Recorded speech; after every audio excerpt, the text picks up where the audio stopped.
Bonjour à tous, c'est la rentrée de Waldorado et je suis ravie de vous accompagner cette année à la découverte de pépites wallonnes. Ensemble, nous visiterons les entreprises, bien sûr, mais nous irons également à la rencontre des entrepreneurs et de leurs équipes de passionnés. Et pour rester encore un peu dans l'ambiance des vacances, Waldorado est à Paradise, l'un des plus beaux jardins zoologiques d'Europe. Alors cette année, le parc fête ses 30 ans et il est devenu un acteur économique incontournable dans la région. Comment le fondateur Éric Dombe a fait de son rêve une réalité? Eh bien, c'est ce qu'on va découvrir ensemble dans quelques instants.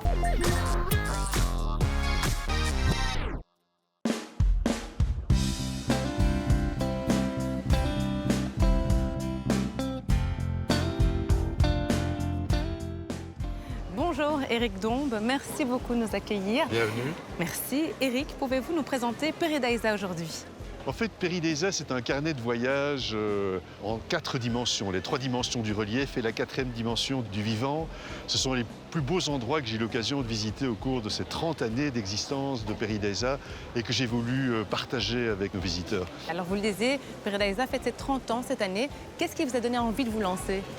Mais d'abord, je me sentais totalement inutile dans le métier que je faisais à l'époque. Quand j'avais 32 ans, j'avais créé une petite société de consultance et j'étais malheureux. Et puis le hasard a frappé à ma porte. J'ai découvert ce site, une ancienne abbaye cistercienne absolument magnifique. Et j'ai cru que je pénétrais dans le domaine de la Belle au bois dormant. Mais c'est aussi vrai que ça. Et donc j'ai eu un coup de foudre pour l'endroit. Je me suis dit que c'était vraiment le lieu parfait pour y créer un jardin extraordinaire. Oui, et au tout début, si je ne me trompe pas, ça s'appelait Paradisio. Je me souviens même de la pub, ça faisait « Oh, Paradisio », c'est bien ça, hein? Oui, c'est le genre de truc qu'on ne peut pas s'empêcher de répéter. Oui. Et donc le « Oh, Paradisio », c'était très efficace. Mais Paradisio, qui était le mot que j'avais inventé en 94 quand on a ouvert, ne correspondait plus du tout à l'âme, à l'identité profonde de ce parc. Paradise, c'est l'origine du mot paradis, c'est-à-dire un jardin protégé par un mur. Et comme nous sommes dans une ancienne abbaye cistercienne, ça tombait un peu sous le sens. Alors en 30 ans, le parc n'a pas cessé d'évoluer. En termes de chiffres, ça représente quoi aujourd'hui Paradise? Écoutez, quand on a commencé, on était 162 000 visiteurs.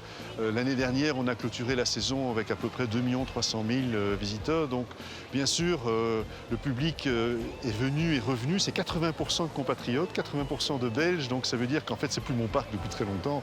Je suis le concierge. Donc, au-delà des 700 collaborateurs, c'est à peu près 120 millions de chiffre d'affaires chaque année. Et c'est chaque année des dizaines et des dizaines de millions qui sont investis dans des entreprises de notre province, essentiellement. Et c'est aussi une source de grande satisfaction pour nous tous ici, de se dire que finalement, nous sommes un peu l'intermédiaire entre tous nos visiteurs qui nous permettent de réaliser nos projets et grâce auxquels, grâce à ces entrées, grâce aux dépenses à l'intérieur du parc, nous pouvons vraiment développer l'économie de notre région. Et c'est fou aussi de dire qu'aujourd'hui, Paradise est devenue l'attraction touristique payante la plus visitée de Belgique, en soulignant quand même que vous avez démarré de zéro. Vous pouvez être fiers, je pense, hein. Oui, mais en fait, au-delà de cela, ça veut surtout dire que nous sommes tous sensibles à la beauté. Et je crois qu'il est important qu'il y ait ici et ailleurs des endroits qui nous réenchantent, qui nous ressourcent et qui nous reconnectent avec toutes ces merveilles de la vie. Alors en tant qu'entrepreneur wallon, vous avez toujours des idées pour faire grandir le parc, mais toujours avec une philosophie bien présente. Quelle est l'importance aujourd'hui d'un jardin zoologique? Écoutez, l'Union internationale pour la conservation de la nature, qui est une émanation de l'ONU, considère que les jardins zoologiques ont un rôle absolument essentiel, tant sur le plan de la sensibilisation, de l'éducation, que sur le plan même de la conservation. Nous sommes évidemment indispensables, comme plein d'autres initiatives sont indispensables en matière de conservation. Il y a malheureusement beaucoup trop peu de moyens qui sont consacrés à la conservation dans le monde aujourd'hui. Et ça commence par l'amour.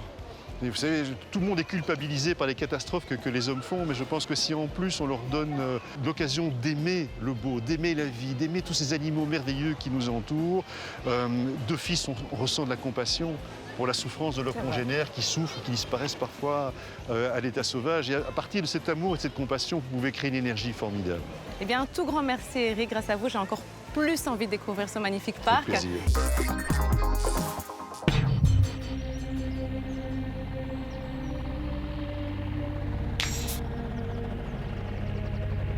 Il y a une très belle histoire sur les siamangs. C'est une histoire zen où on raconte que les singes voulaient cueillir la lune. Ah oui. Et donc ils sont montés à l'arbre le plus haut possible, mais ils n'arrivaient pas à attraper la Lune, évidemment. Mais par contre, ils ont vu qu'ils se reflétaient dans l'eau en bas. Alors ils se sont dit, on va prendre cette Lune-là, ce sera plus facile. Et donc ils ont fait une longue chaîne pendue à l'arbre. Évidemment, la branche a cassé, ils sont tombés, ils se sont noyés. Ça prouve que l'illusion crée parfois vraiment des drames. Bonjour Guy, alors toi tu es le chef de la botanique ici à Paradisa. Ça doit être quand même un sacré défi de devoir créer des mondes différents sur le même site. Oui, en fait, il faut bien connaître les paysages du monde et puis pouvoir justement s'intégrer complètement à un environnement qui va comporter évidemment des plantes, des paysages, mais des animaux aussi. Alors ici on se retrouve dans le dernier monde que tu as créé, le Japon. Comment ça s'est passé? La création, mais c'est quelque chose qui est venu de très loin parce que je suis passionné du Japon. Ok. Et donc on a imaginé un Japon complètement différent qu'un jardin japonais. On a voulu vraiment créer quelque chose de novateur. On a recréé les îles du Japon et on passe comme ça d'un univers du nord au sud avec des atmosphères différentes, avec des animaux différents. Donc c'est très créatif. En tout cas, c'est magnifique. Hein. Vraiment, on sait directement où on se trouve. Mais parle-moi un peu de toi, Guy. Quel est ton parcours? Alors, moi, j'ai toujours été dans les jardins. À l'âge de 5 ans, je me souviens, déjà, ma grand-mère me mettait dans le jardin et je commençais déjà à créer des petits paysages. Ah, déjà 5 ans, quoi. Oui, à 5 ans, Ah, exactement. Ouais. Et j'ai encore des images bien précises de ce petit jardin où je disposais des pierres, où je mettais des petites plantes. Voilà. Et donc, j'ai fait mes études d'horticulture. Je me suis aperçu que connaître les plantes, c'est bien, mais pouvoir les aménager, il fallait un petit peu plus. Donc j'ai fait l'architecture de jardin et par la suite, j'ai été entrepreneur de jardin. En fait, c'est un univers qui est très large et très développé et il y a toujours quelque chose à découvrir et j'adore ça. Et comment on fait pour inclure les animaux dans tout ça? C'est très surprenant. Ah, j'imagine.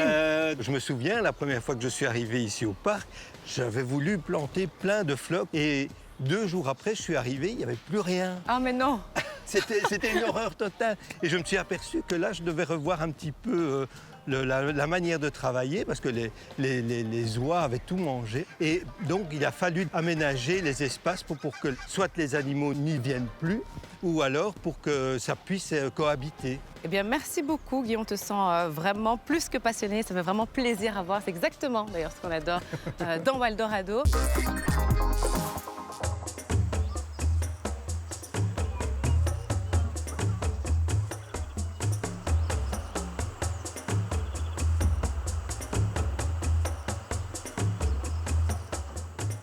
Bonjour Léa. Bonjour Laura. Alors toi, tu es soigneuse ici à Paradisa. Peux-tu nous dire où on se trouve ici exactement? Alors, clairement, on est entouré de rhinos. Hein. C'est exact. Alors ici, vous êtes dans un endroit un peu privilégié, parce que vous êtes dans le sas des soigneurs, dans l'enclos des rhinocéros.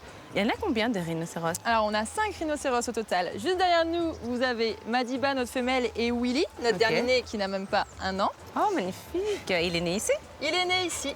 Ah, chouette, ça doit être une super expérience, ça. Ouais, c'est chouette à gérer. Du coup, c'est vraiment une chouette opportunité pour nous, parce que ça permet de participer encore un peu en avant dans la conservation des rhinocéros, qui est une espèce en voie d'extinction. Alors toi, Léa, tu t'occupes uniquement des grands mammifères, c'est bien ça?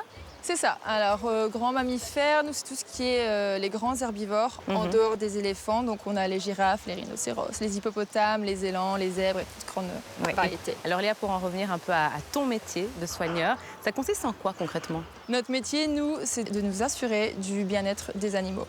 Donc, ça passe par la phase d'alimentation, forcément. Donc, on prépare des rations adaptées aux animaux. Ensuite, on leur distribue. On fait essentiellement du nettoyage. Forcément, il faut que leurs endroits soient propres. Et on est également le lien entre les vétérinaires et les animaux parce qu'à force de les connaître, on arrive à déceler les moindres problèmes. Et du coup, on sait vite faire le lien avec les vétérinaires et leur expliquer ce qui va pas en général. Et donc, vous êtes une belle équipe, j'imagine, pour vous occuper des différentes espèces? Oui, chez les grands mammals soigneurs, on est 12 au total. On a à peu près 35 espèces différentes, ce qui fait à peu près 150 individus. Est-ce que tu as un petit chouchou parmi ces espèces? Oui. Ouais, Moi, mon petit préféré, ce sont les élans. J'ai pris de passion pour cette espèce parce que déjà, elle n'est pas très courante en parc et ils ont vraiment une petite bouillie d'amour incroyable. Alors Léa, il faut quand même qu'on rappelle une chose, c'est qu'on ne peut pas nourrir les animaux ici au parc. C'est bien ça, hein? C'est ça. Est-ce que ça arrive encore souvent? Oui, ça arrive encore régulièrement parce que les animaux viennent facilement des fois au contact des gens et du coup les gens ils ont tendance à les nourrir. Et même si c'est une simple pomme ou une simple feuille, déjà les feuilles ça peut être des variétés toxiques que les gens ne connaissent pas. Vrai. Et si c'est des pommes, je donnais à chaque fois l'exemple aux visiteurs que si c'est un visiteur sur 10 qui donne une pomme à un animal, l'animal va manger 50 pommes sur sa journée et là dans ce cas-là il sera malade. Eh bien merci beaucoup Léa, on va te laisser t'occuper des rhinos, hein.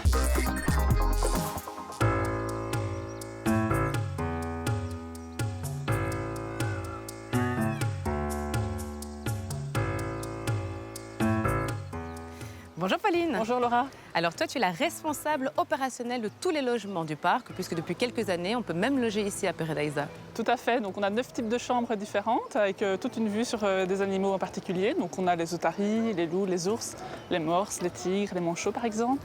Donc voilà, on a quand même une offre hôtelière assez large. Il y a combien de logements au total, plus ou moins? On en a 121. Ah ouais, 121, c'est pas donc mal, on a ça. eu 21 nouvelles chambres cette année dans 3 parties du parc.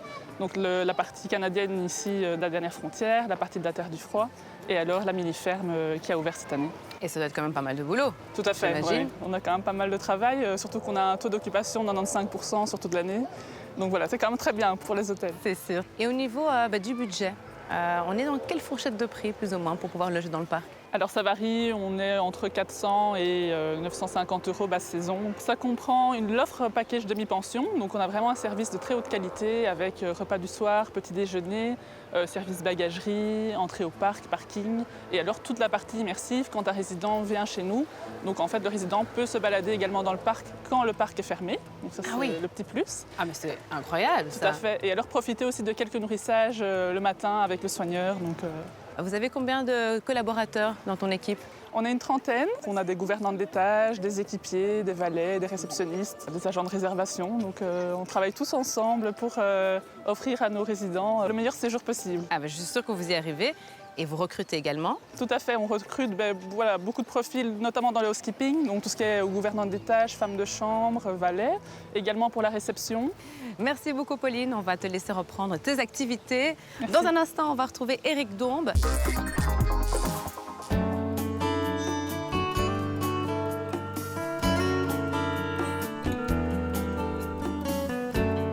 Alors Éric, on le voit, Paradisa est un parc qui ne cesse d'évoluer. Où allez-vous vous arrêter? C'est un chemin, Paradisa.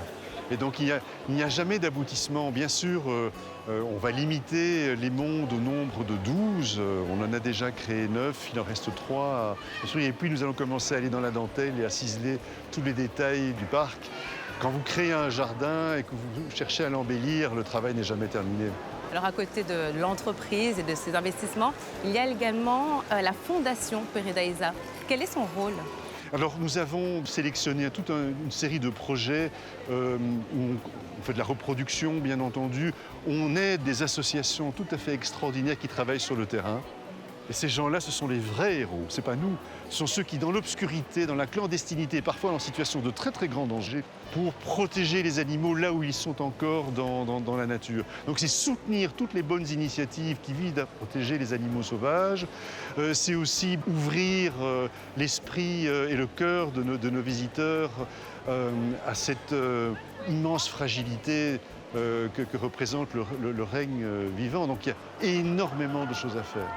Et moi, Éric, en tant que visiteur, comment est-ce que je peux participer? Chaque personne qui nous rend visite, qui vient passer la journée ici, aide déjà la Fondation via le parc Paradisa. Et nous aider, c'est très simple. S'intéresser à ce que nous faisons et contribuer modestement tous les mois au développement de la Fondation. Eh bien, merci beaucoup, Éric, pour votre temps. On vous sent plus que passionné, tout comme vos collaborateurs. Et c'est vraiment très, très beau à voir. Bravo à vous. Quant à nous, eh bien, on se retrouve la semaine prochaine pour découvrir une nouvelle pépite wallonne. Ciao!